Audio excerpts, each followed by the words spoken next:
விழுந்தோரை தூக்கிவிடும் கரமாக நாம் வாழ்வோம்.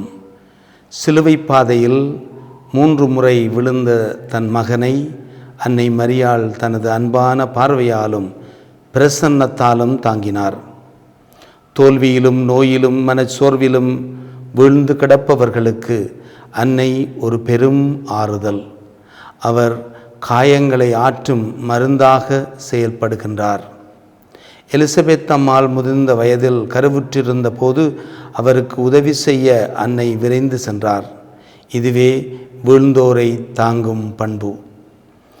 கவலையில் இருப்போருக்கு ஒரு சிறு புன்னகையையும், உதவியில் இருப்போருக்கு உதவிக்கரத்தை நீட்டுவதிலும் நாங்கள் கருத்தாக இருப்போம்.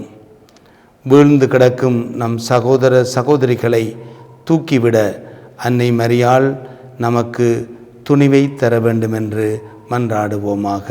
ஆமென்.